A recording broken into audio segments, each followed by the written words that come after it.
آج غم دور کرنے کے طریقے کیا ہیں؟ خودکشی کر لو. یہ تو کافروں کا طریقہ ہے. غم دور کرنے کا طریقہ کیا ہے؟ کچھ لوگ بیچارے اب نارمل ہوتے ہیں، کہتے ہیں موسیقی سن لو. بھئی غم دور کرنے قرآن سنو. کچھ کہتے ہیں غم دور کرنا ہے، چلو کچھ گولیاں کھا لیں. یہ آپ نے گولیاں کھا کے جو مرنا ہے اور موسیقی سن کے مجرم اور گنہگار بننا ہے، خودکشی کر کے جہنمی بننا ہے، تو اچھا نہیں ہے بیٹھ کے درود پڑھ لیں.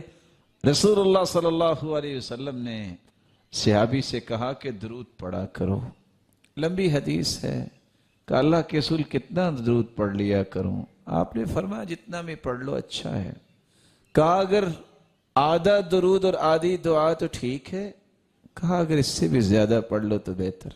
کہا اگر 3 حصے میں درود پڑھ لوں. کہا اس سے بھی زیادہ پڑھ لو تو بہتر ہے. کہا اگر میں درود ہی پھر پڑھتا رہوں تو آپ نے 2 جواب دیے. اذن تکفى ہمک ویغفر لک ذنبک. تم کثرت سے درود پڑھو گے، زبان سے بول لینا اللہم صلی علی محمد وعلی آل محمد كما صليت على إبراهيم وعلى آل إبراهيم إنك حميد مجيد. اللهم بارك على محمد وعلى آل محمد كما باركت على إبراهيم وعلى آل إبراهيم إنك حميد مجيد. تیری زندگی کے سارے غم جو ہیں وہ رب تعالیٰ دور فرما دیں گے. اللہ کے پیارے پیغمبر کا فرمان ہے جو جھوٹا نہیں ہو سکتا کہ تم کثرت سے درود پڑھ لو، اللہ تمہاری زندگی کے سارے غموں کو دور فرما دیں گے اور سارے گناہوں کو معاف کر دیں گے.